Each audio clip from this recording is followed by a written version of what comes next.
How would you approach this? Okay, on the track that we want to have come in, we've already put in some of the effects. So in the mode effects, main effects that you have in your channel, so the channel effects, you can have them already activated before the track comes in. All right, and then on the track that's playing, we have added them in. The vocal finishes, we're tailing it out. Okay, but since we already have the effects coming in from the second piece, okay, we can create that blur between the two so you don't really notice the finishing.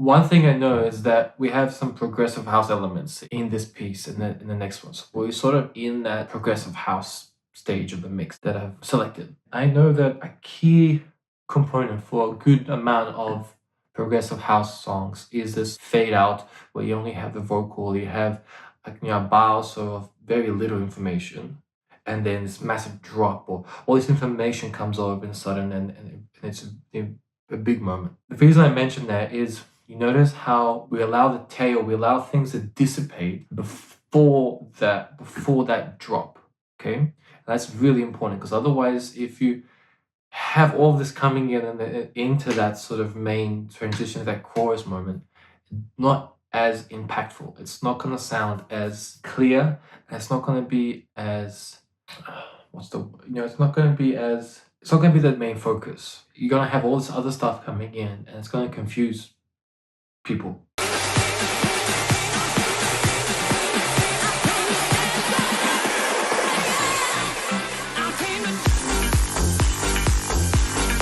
Okay, build in.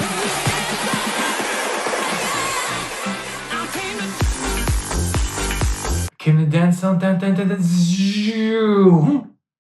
then release. So we have one, they have the second build, then we have the third hype up, we put them together, we build, can it dance, close it back down and let the track go. And that's one way you can create more creative intriguing build-ups. You can dramatize certain moments in the song and create that experience. So we have 1, 2, 3, build and go.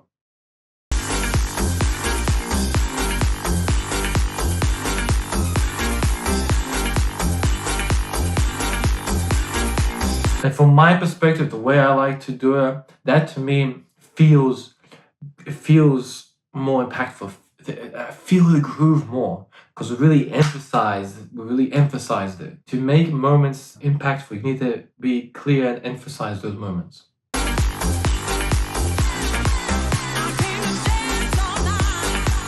From an engineering perspective, you're looking at, wanting to make a clear distinction with the dynamic range, So we're building, we stop it, we have a very sharp decrease in volume, and then all of a sudden we bring all that information. So we have a very large increase in the volume, which then allows things to really explode, and you can feel that.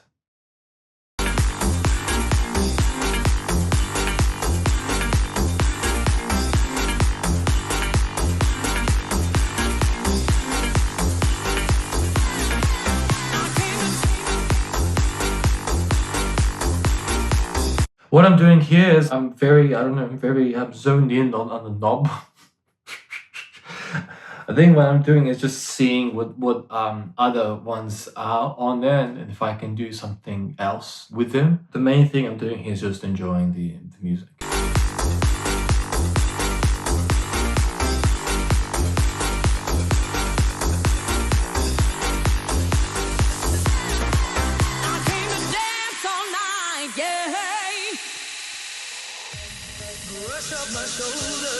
You notice that I don't do this often, but we've allowed the track to finish.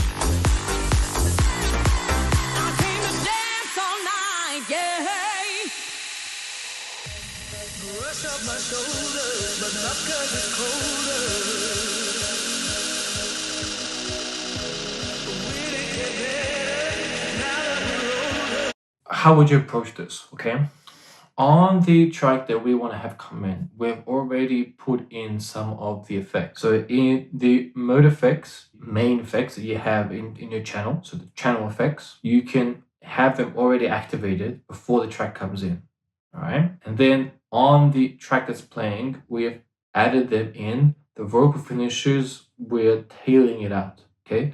But since we already have the effects coming in from the second piece, okay, we can create that blur between the two so you don't really notice the finishing. What can happen is that if you let the song finish, you can sometimes have a very awkward dead silence, and digital silence can be sometimes awkward. You'll notice this in concussion. All of a sudden there's just a stop before the drop, okay, and that's deliberate because I know that digital silence is a bit weird and it grabs your attention. All of a sudden, it's just silence. There's nothing there. There's no noise for. There's nothing. It's just silence. It's dead, and it's confronting. All of a sudden, you just stopped and there's nothing, and then it just goes in. That can sometimes work to your advantage, and sometimes it can be a bit sort of eh. General rule is you only want to do slight pauses. You don't want, for example, this song to play and then you to stop and then do something else and then play the next song. And you never really want the song to have its own sort of completion. I'm just repeating what I'm saying, but generally, you sort of don't want that. The key reason behind it is because you'll lose the groove. And I've had this experience recently at an event, especially when you're playing more mellow music and the music in general isn't really that sort of upbeat, it's a bit just blah. Doing something like this really doesn't help, especially when you are doing more sort of mellow. Perhaps you're doing house music, you're doing softer tech house vibes, something that's a bit maybe repetitive. You really need to have great skill. We've talked about this before in playing that kind of music to really keep it interesting. One of the key ways is always having things coming in and out, but you're never stopping the groove. You'll notice that very little does the groove stop. There's always something coming in, either the low end's out or you're sweeping through, you're creating effects, you're bringing in the next song, you're bringing in the vocal. There's always something happening, but it doesn't just stop and then you go in the next one, because unless you do it musically, you run into just losing the mix and you lose the audience. And you can imagine, yourself dancing and you're enjoying it, and all of a sudden it just stops. Then you have to start all over again, and you're doing it, and then it just stops, and then you have to do it all over again, all over again. And by the fourth, fifth time, you're just exhausted. Okay, I'm gonna go now. You almost don't even want to, because you constantly have to try and try and try. You're creating your pockets, but you're not maintaining the experience. It's different with sort of rock live music. When you're playing one song, then you're playing another one, and then you have those sort of mini sort of breaks in between. It doesn't really work dance music. Now there are many factors we can consider of why that is. That's going to get out of the scope of what I want to do here. Just blanketly, it sort of just doesn't really work for when you're playing electronic music like this in a DJ mix.